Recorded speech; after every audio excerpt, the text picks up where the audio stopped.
미국은 지금 이른바 아웃사이더 대통령의 탄생으로 지금껏 가본 적 없는 새로운 길로 들어서고 있습니다. 이제 세계 각국은 도널드 트럼프 당선자가 대선 때 밝힌 급진적 공약들이 얼마만큼 현실화할지에 촉각을 곤두세우고 있습니다. 김창준 전 미국 연방하원 의원, 김열수 성신여대 교수 두 분 모셨습니다. 어서 오십시오. 안녕하세요. 말 그대로 트럼프 시대가 열렸다. 세계 각국이 촉각을 곤두세우고 있는 것 같습니다. 김 의원님, 사실 지금 초질관 미국 언론들 비주류의 반란이다 이런 분석을 내놓고 있는데 주류 언론들이 사실은 예측을 하지 못했습니다. 미국의 민심이 뭡니까? 브렉시트 현상이 그대로 나타난 것 같습니다. 그 브렉시트 때도 주류 언론이 단 하나도 예측을 못했고 주류 언론뿐이 아니라 전 세계가 다 예측을 못했고 네. 어떻게 EU를 영국이 만들어냈는데 거기서 빠질 수가 있느냐 이래하고 전부도 상상을 못했는데 여기에 무엇 때문에 된지 아십니까? 이게 바로 트럼프의 돌풍 중에 하나입니다. 예. 트럼프가 우리는 더 이상 머스름을 받으면 안 된다. 서스펜드 시키고 머스름이 들어올 때는 조사를 착실히 해갖고 네. 가급적이면 받지 않는 이것 때문에 큰 문제가 났는데 이민자들이요. 예, 난민. 이것이 영국이 어떻게 되고 있는 거 아니 EU에서 강제로 배당을 했는데 영국이 3만 명 받아야 되고 이 배당이 나중에 알고 보니까 훨씬 커졌습니다. 지중해도 지금 몇만 명 있고 또 시리아도 있고 이래서 계산해 보니까 잘못하면 40만 명씩 되니까 영국이 이게 뭐냐.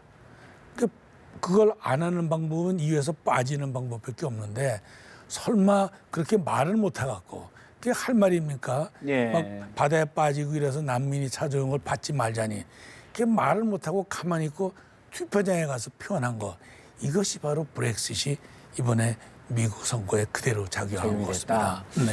사실 김 교수님, 이번 정치사적으로도 사실 미국에서 어떻게 보면 아웃사이더, 정치 경험이 공직 선출 경험이 전무한 첫 대통령 아니겠습니까? 어떤 의미가 있을까요? 예, 뭐 지금 말씀하신 것처럼 기성 정치인에 대한 혐오라고 할까요? 오히려 기성 정치인에 대한 실정 뭐 이런 것들이 이제 제일 컸다라고 봐야 되겠죠. 네. 클린턴 후보 같은 경우에는 1990년대 초부터 대통령 영부인 8년 하고 그다음에 상원의원 뉴욕에 가세요. 8년 하고 그리고 나서 국무장관 4년 하고 그리고 만일 대통령이 되면 4년 할지 8년 할지 모르는 거잖아요. 지겨운 거죠. 그래서 기성 정치인에 대한 분노 또는 반란 이런 것이 하나 있었고요. 두 번째는 결국은 힐러리 클린턴이 대통령이 못된 거 이것은 반대로 얘기하면 유리천정이 생각보다는 두껍다. 그래서 이것도 당분간은 깨기가 좀 힘들지 않겠느냐 그런 의미가 있다고 봐야죠. 김 의원님, 사실 이제 여러 난민들, 이민들에 대한 어떤 미국 중산층에서 몰락한 저소득 백인층의 반란이다 이런 표현들이 있는데 어떤 원인들이 또 이런 이변을 좀 나왔을까요? 중산층에서 몰락한 백인이라는 건 좀 표현이 약간 이상한데 네. 이 FTA나 이런 걸 통해서 싸구려 물건이 들어오는 바람에 영향을 많이 받은 사람이 있습니다. 그걸 얘기하는지 몰라도 그 질문이 뭐라고 그러셨죠? 그러니까 지금 여러 가지 좀 원인들이 있는데 일반적으로 이제 백인, 중산층 이하의 백인들이 좀 결집을 해서 트럼프로 갔다 이런 분석이 많지 않습니까? 예.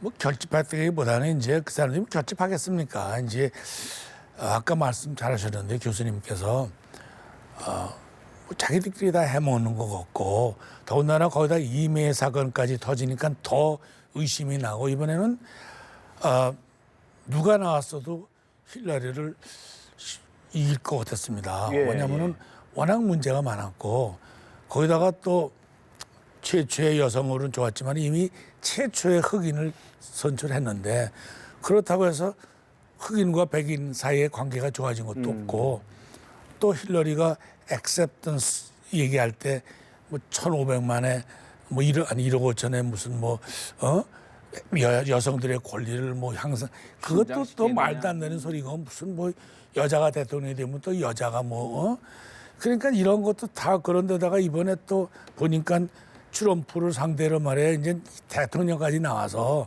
질문은 누가 보는지 청와대는 비워놓고 청와대라네. 이 백악관. 백악관은 비워놓고 이제 부인까지 나와서 야담 없어 그러니까 이게 뭐냐 도대체. 이게 미국이 이게 대통령 부인도 뭐에 도대체 가만히 있지.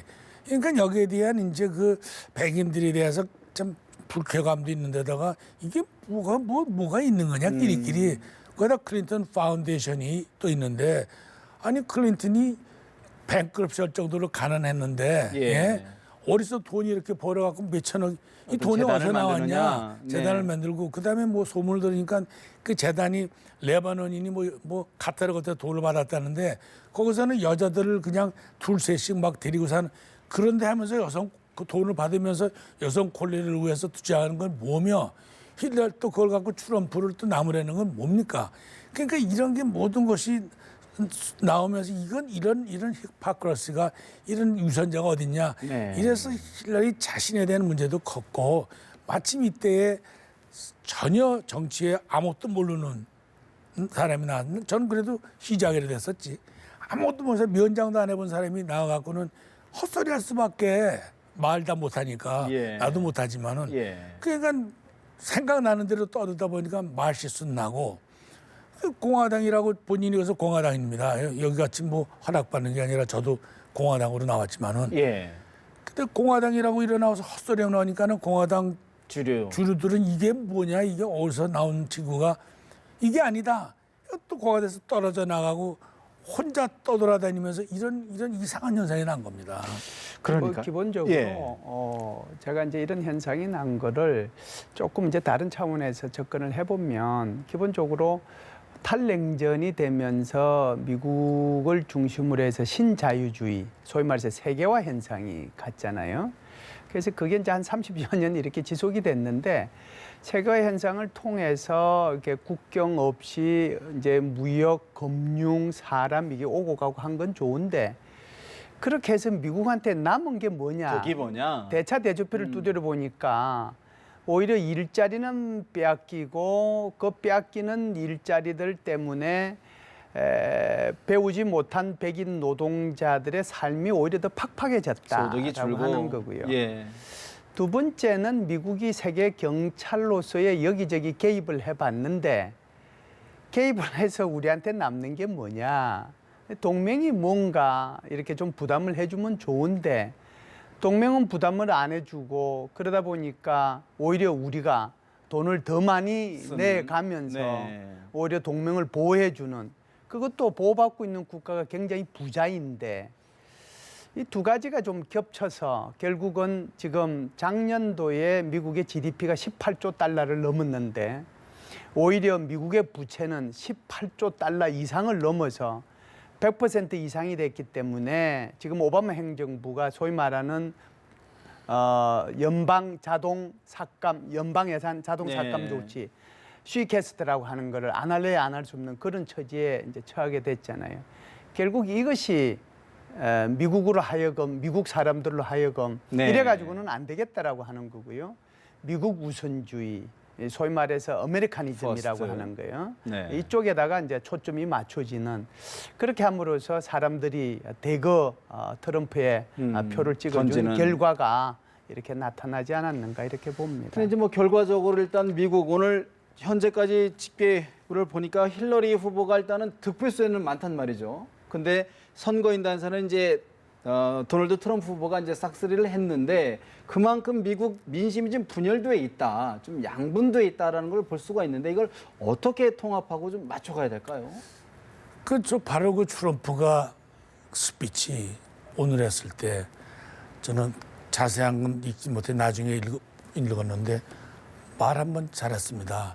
나는 이 말을 과연 트럼프가 했는지 놀랄 정도로 수락연설에서요. 예, 전혀 딴 사람 같이 얘기하는데 네. 이런 얘기를 한 적이 없는데 막말은 전혀 없고 자기가 그렇게 나고 한 사람들도 자기는 수용하면서 미안하다고 또 이런 소리도 하고 사과를 전혀 안 한 사람이 또 힐러리를 그렇게 높이면서 난 또 서로 뭐 주기름 살려하면서 이러면서 그 포용하는 거를 보면은 이게 그 미국의 스타일입니다. 제 생각에는 뭐 내일만 돼도 조용하게 합심해서 다시 애국심을 일으켜서 이게 저 미국의 특징이 아니라 이것도 우리가 배워야 되는데 우리는 뭐 이상하게 자꾸 무슨 판이.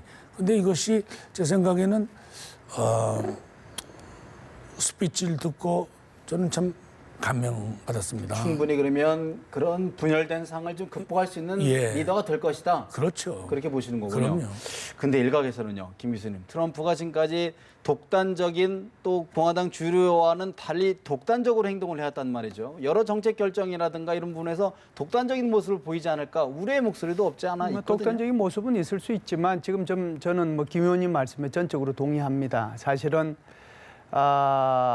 클린턴 후보가 자기가 떨어진 것을 감지하는 순간 네. 트럼프 대통령 당선자한테 축하한다라고 그리고 훌륭한 대통령이 되기를 바란다라고 얘기를 했잖아요. 그리고 이제 그 전화 받은 것을 소개하는 정말 트럼프의 그 연설을 보면 그 전에 필터링 없이 쏟아냈던 그냥 막말하고는 전혀 차원이 다른 이제는 대통령으로서의 품위와 품격을 갖춘 말을 해내고 있잖아요. 예. 이게 이제 미국이라고 하는 거라고 저는 봐요. 그럼에도 불구하고 왜 이런 그 선거가 끝났음에도 불구하고 시위가 일어나느냐는 것은 좀 다른 차원이에요. 왜 그러냐면은 민주당원 또는 클린턴 후보를 지지했던 사람들의 마음은 굉장히 상처가 깊을 텐데 그 상처 깊은 것이 단순히 떨어졌기 때문에 상처 깊은 게 아니라요.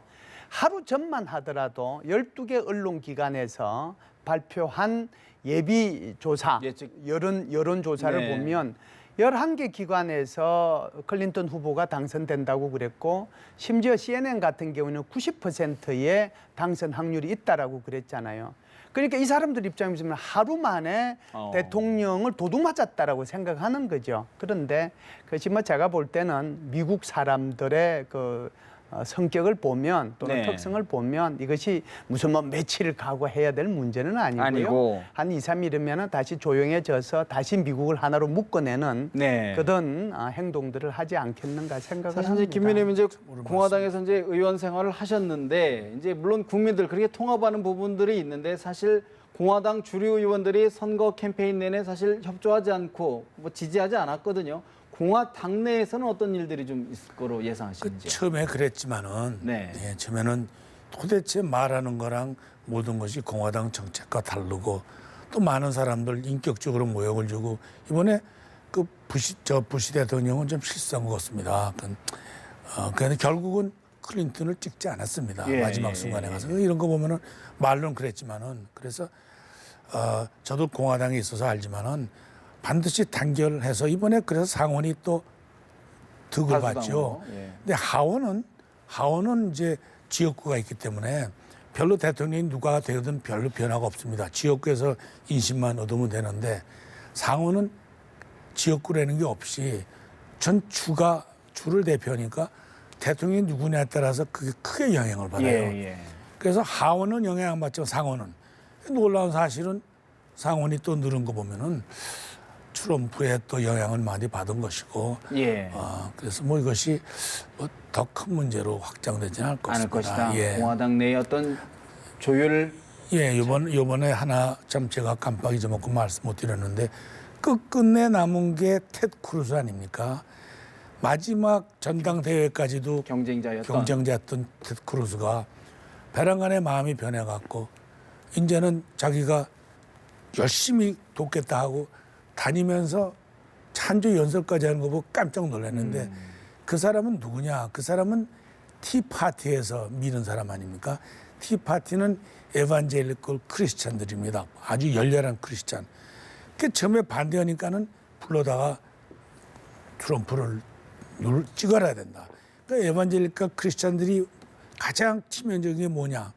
동성연애 반대하는 거, 낙태 반대하는 거, 뭐 이런 거 아닙니까? 그 다음에 정부를 반으로 줄여라. 정부가 뭘 만드느냐. 작은 정부다. 예. 그러니까는 작은 정부. 하나하나 보고 개인이 할 수 있는 거는 개인한테 맡기고 정부는 필연적인 거, 이런 것만 하나. 이렇게 이제 그것 때문에 크리스찬들이 반드시 밀어라 말이에요. 이래서 변한 거였기 때문에 극우파의 티파티의 정책도 얼마가 반영되지 않을까 생각합니다.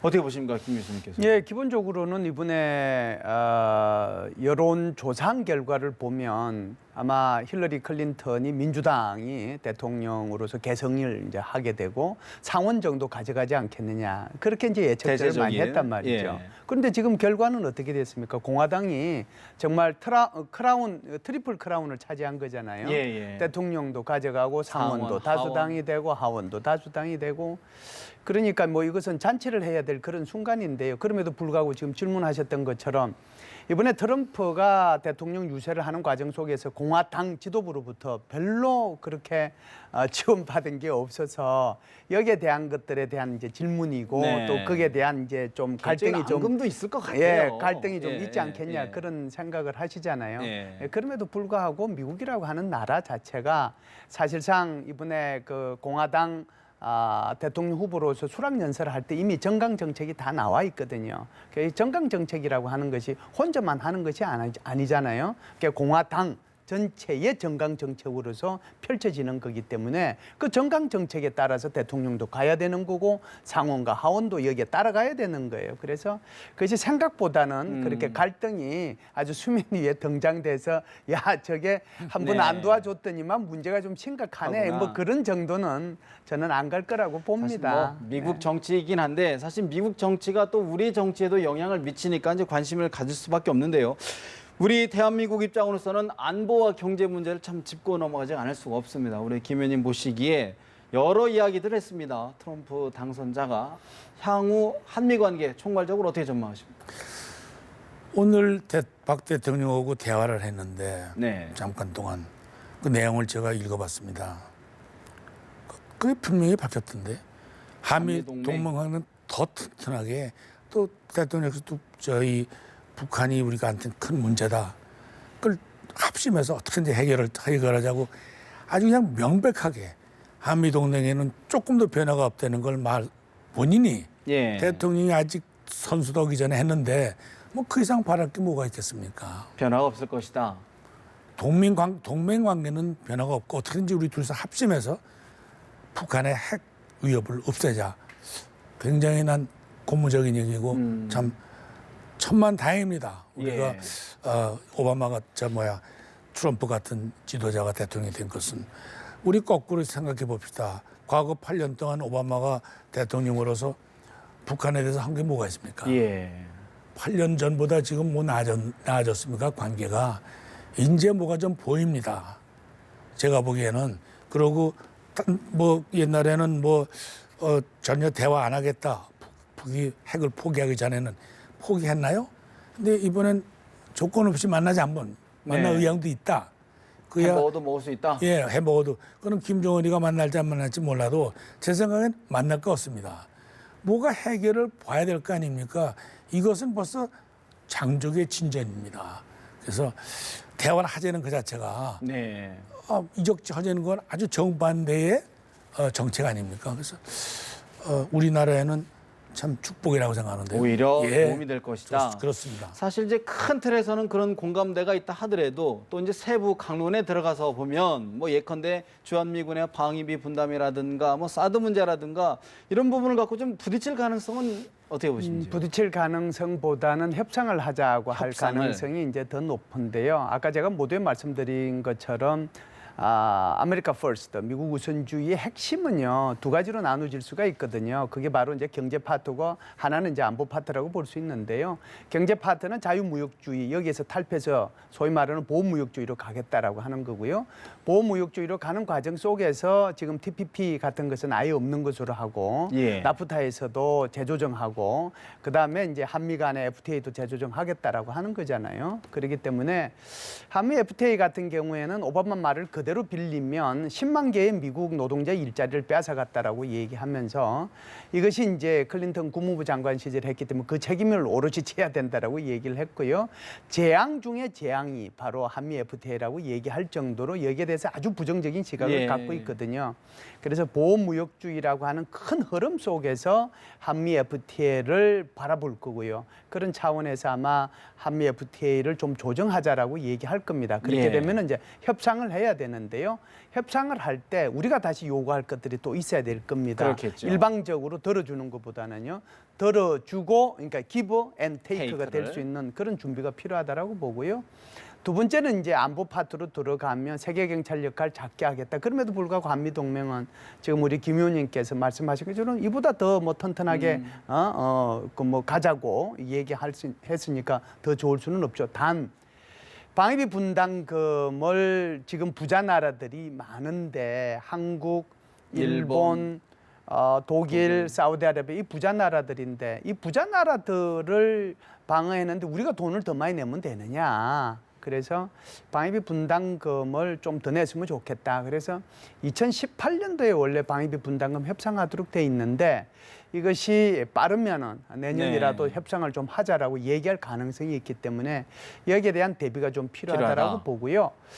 북한 문제는 좀 이따가 좀 얘기가 진전되면 제가 따로 얘기를 좀 하겠습니다. 대북 정책 관련해서도 사실 트럼프가 김정은과 대화를 하겠다. 그러면 우리 정부의 대북 기조가 바뀌어야 되는 상황인데 그게 이제 좀 생각은 좀 달라요. 왜 예. 그러냐면 이 트럼프라고 하는 사람이 기본적으로 대외 관계에 대해서 굉장히 박식한 사람이라기보다는 오히려 비즈니스에 이렇게 아주 정통한 능한. 사람이기 때문에 그래서 한 분은 이렇게 얘기했다가 한 분은 저렇게 얘기를 하고 있거든요. 정강 정책에 보면 김씨 일가가 지배하는 노예 국가로 규정을 했고요. 그다음에 김정은을 제가 좀 여기 표현하기가 좀 그러긴 한데 미친 사람이라고 네. 정신병자라고 네, 그랬잖아요. 핵과 미사일을 끌어안고 있는 보일러 같다고도 얘기를 했기 때문에 또 중국으로 하여금 빨리 제거하라고 요구하겠다라고 얘기한. 그래서 그게 이제 이만큼이라고 하면 지금 예. 이제 우리 김 의원님 말씀처럼 햄버거 먹으면서 대화할 수도 있다라고 하는 게 이 부분이거든요. 그러면은 이제 앞으로 어떻게 되겠느냐, 어떻게 할 거냐 하는 것이 이제 핵심일 텐데요. 제가 보는 것은 우리 김 의원님 생각하고는 조금 다릅니다. 왜 그러냐 하면 지금 현재 오바마 정부가 마지막 연도에 취하고 있는 것이 대북 강경 정책이거든요. 그렇죠. 제재를 가하고 레짐 체인지를 하겠다라고 하는 것이 지금 2016년도 들어온 일련의 정책들이 그거다라고 보는 거고요. 이것이 이제 내년 1월 20일 되면 네. 이 트럼프가 대통령이 돼서 이 정책을 유지하면서 여태껏 책상 밑에 들어가 있던 대화. 소위 말은 아닙니다. 책상 밑에 들어가 있던 플랜 B라고 하는 선제 공격론이 아마 선제 올라올 공격론. 거예요. 제가 볼 때는요. 왜 그러냐 하면 지금 새롭게 대통령 된 사람의 입장에서 보면 북한이 자기 말을 듣도록 하는 대화를 하자고 하는 것이 북한 말을 들어주기 위한 대화에 초점이 가 있는 게 아니거든요. 그래서 플랜 B까지 올려서 제가 볼 때는 김정은을 압박하는 것이 좀 먼저 시작되지 않겠느냐. 저는 조심스럽게 그렇게 관측이 예, 됩니다. 제가 거기에 대해서 말씀드리겠는데 옳은 말씀하셨는데요. 조금 저그 의견이 조금 다른 것은 선제 공격이라는 건 있을 수가 없습니다.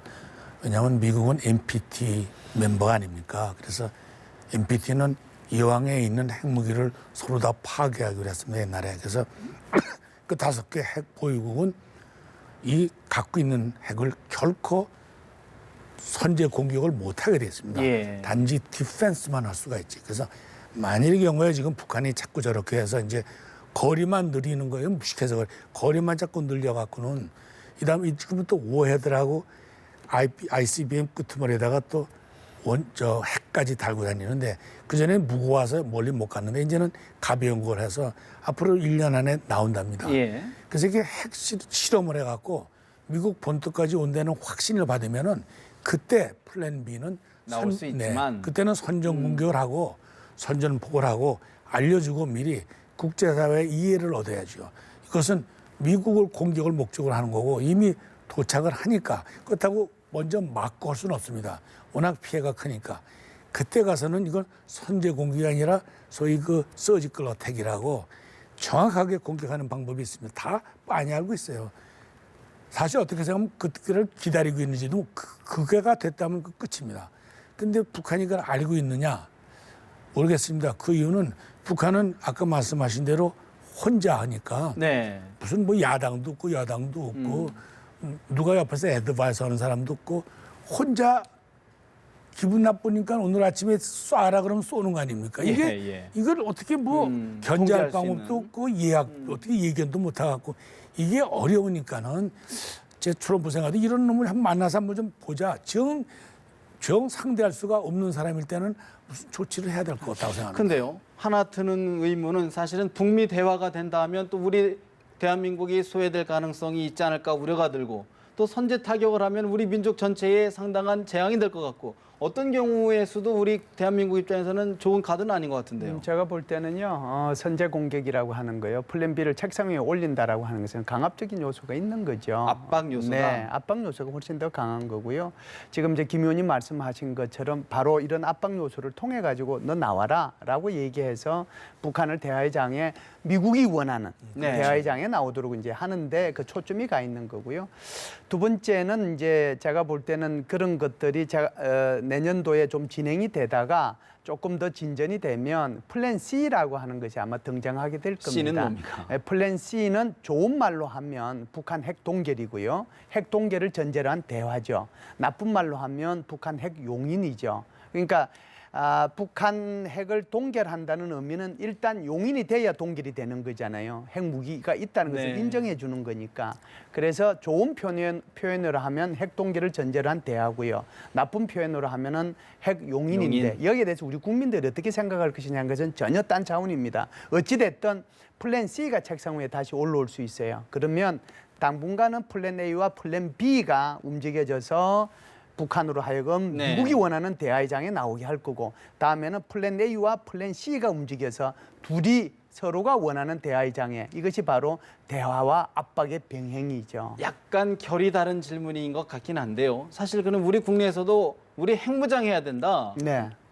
도널드 트럼프도 그런 얘기를 했지 않습니까? 네. 어떻게 보십니까? 핵무장하는 것은 그렇게 말처럼 쉬운 게 아니고요. 트럼프 당선자가 얘기했던 것은요, 처음에는 일본과 한국에 대해서 핵무장하는 것에 대해서 뭐 그럴 수 있다라고 했는데 네. 나중에는 난 그렇게 한 적이 없다라고 발뺌했거든요. 그래서 핵무장하는 것은 상당히 좀 다른 차원이다 이렇게 봅니다. 어떻게 보십니까, 김 의원님? 핵무장은 불가능한 겁니다.